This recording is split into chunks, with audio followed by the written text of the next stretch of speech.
Now on ESPN8, The Ocho, bringing you the finest and seldom seen sports from around the globe since 1999. If it's almost a sport, we've got it here. Hello there, and welcome to another episode of SGFFL Today. I'm your host, the Commish. Well, the quarterfinals last week saw 3 of the 4 games all finish close enough to be within a touchdown of each other.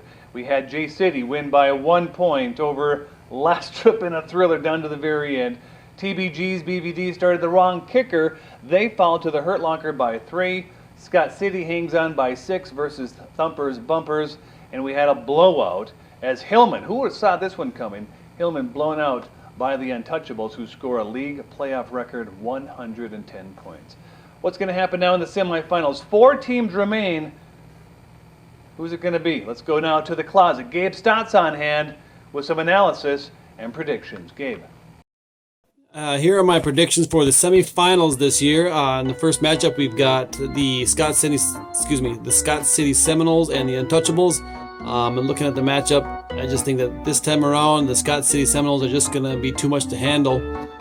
They had their down week last week. I think they're going to come back big this week. They've got some pretty good matchups. Tom Brady versus Tennessee. And Calvin Johnson had a down week last week, so he's going to come back. Antonio Brown is solid as always.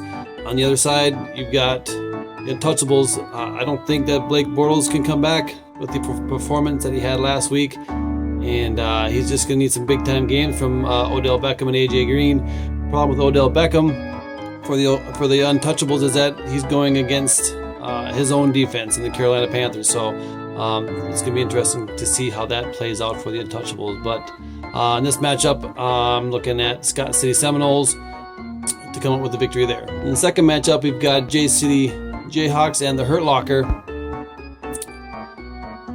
Really a tough matchup to look at. It's hard to really go from one to the other. Hurt Locker was able to plug in DeMarco Murray, so that'll help him with losing Jonathan Stewart. But outside of that, there's really nothing to go on from either one of these teams. They both got their good quarterbacks, and for J-City, he's hoping Drew Brees shows up against Detroit, which could very well happen.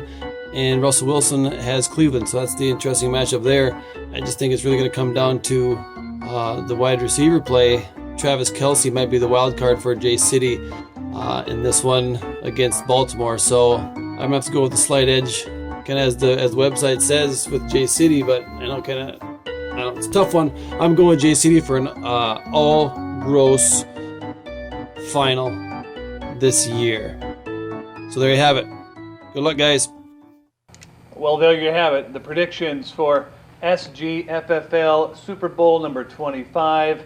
Gabe Stott, still in the closet as we can tell, has his analysis there. Let's see if he can do better than Bert Kimmon did a week ago, who went 1-3 in his predictions. Although he did almost predict that overtime game between J-City and Lastrup. We'll see what happens. It does look apparent that it will be in the Toilet Bowl Championship and vying for that number 1 pick overall, Bert's Badasses versus Big D's Diamonds.